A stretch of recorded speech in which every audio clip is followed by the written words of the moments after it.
আজকে বানাবো তাওয়া বেগুনি ফ্রাই। এমন ক্রিস্পি না দেখলে বিশ্বাসই হবে না। আসসালামু আলাইকুম প্রিয় দর্শক, চলে এসেছি নতুন আরেকটি রেসিপি নিয়ে।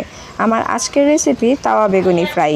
এটা অল্প সময়ের ভিতরে আর একদম অল্প তেলের মধ্যেই তৈরি হয়ে যাবে, তবে কিন্তু বাহির থেকে একদমই ক্রিস্পি হবে। এটা শুধু রমজানে না, বিকালের নাস্তায় চায়ের সাথেও পরিবেশন করতে পারবেন, আবার চাইলে ভাতের সাথেও পরিবেশন করতে পারবেন। তো চলুন দেরি না করে রেসিপিটি শুরু করি। বেগুনি তৈরি করার জন্য লাগবে বেগুন। এর জন্য এখানে আমি একটু গোল সাইজের বেগুন নিয়েছি। চাইলে আপনারা লম্বা বেগুনটাও নিতে পারেন। এতে করে আপনাদেরকে লম্বা আকারে করে বেগুনগুলো কেটে নিতে হবে, আর গোল সাইজের বেগুনগুলো নিলে এরকম চাকচাক করে কেটে নিতে পারবেন।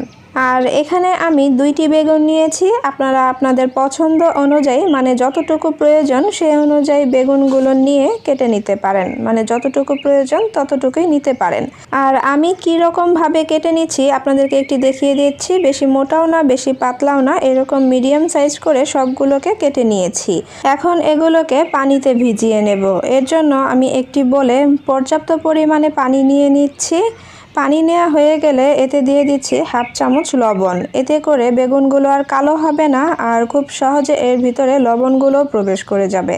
আর রান্না করার সময় বেগুনগুলো খুব তাড়াতাড়ি সিদ্ধ হয়ে যাবে। এর জন্য লবণ পানিতে আমি বেগুনগুলোকে 10 মিনিটের জন্য ভিজিয়ে রেখে দিচ্ছি। এই 10 মিনিটের মধ্যে অন্য উপকরণগুলো মিশিয়ে নেব।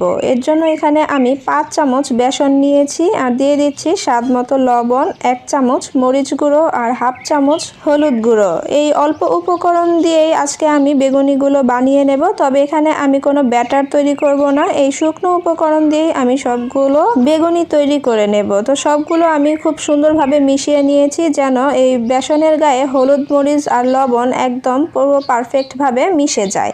এরই মধ্যে আমি বেগুনগুলোকে খুব ভালো করে একবার ধুয়ে নিয়েছি। এখন এর থেকে উঠিয়ে আমি এই বেসনের গুঁড়ার মধ্যে ডিপ করে খুব ভালোভাবে কোট করে নেব, যাতে বেগুনের সম্পূর্ণ গায়ে এই বেসনের গুঁড়াটা খুব ভালোভাবে লেগে যায়। একটু চেপে চেপে এই বেসনটাকে লাগিয়ে নিতে হবে। এতে করে বেগুনিগুলো কিন্তু খেতে অনেক মজার হবে। আর এভাবে করেই আমি সবগুলো বেগুনির গায়ে বেসনের গুঁড়াটা খুব ভালোভাবে লাগিয়ে নিয়েছি, দেখতে পাচ্ছেন। বেগুনিগুলো কিন্তু একটু পর হতেই নরম হওয়া শুরু করবে, কারণ এর গায়ে লবণ দেওয়া হয়েছে।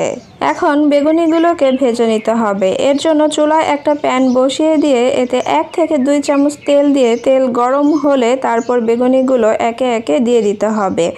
যতটুকু পরিমাণ তাওয়ায় ধরবে ততটুকু পরিমাণ বেগুন দিয়ে এগুলোকে ভেজে নিতে হবে। যখন এক পাশ হয়ে যাবে তখন এগুলোকে একটি কাঁটা চামচের সাহায্যে উল্টে দিতে হবে। আমি কাঁটা চামচের সাহায্যে দিচ্ছি, তাই বলছি। আপনারা যেটা দিয়ে পারেন তাই দিয়ে উল্টিয়ে দিবেন। উল্টিয়ে দিয়ে আবার 1 চামচ তেল দিয়ে দিতে পারেন, তবে এটা না দিলেও চলবে। এমনিতে এগুলো খুব সুন্দরভাবে ভাজা হয়ে যাবে। আর চুলার আঁচ লো টু মিডিয়ামের মাঝামাঝি রেখে এগুলোকে ভেজে নিতে হবে। আর এগুলো 2 থেকে 3 মিনিটের মধ্যেই খুব সুন্দরভাবে ভাজা হয়ে যায়। দেখতে পাচ্ছেন আমার এখানে বেগুনিগুলো ভাজা হয়ে গিয়েছে। এখন এগুলোকে আমি একটা একটা করে উঠিয়ে নেব। উঠিয়ে তারপরে আমি আপনাদেরকে দেখিয়ে দিচ্ছি এগুলো কত সুন্দরভাবে ভাজা হয়ে গিয়েছে।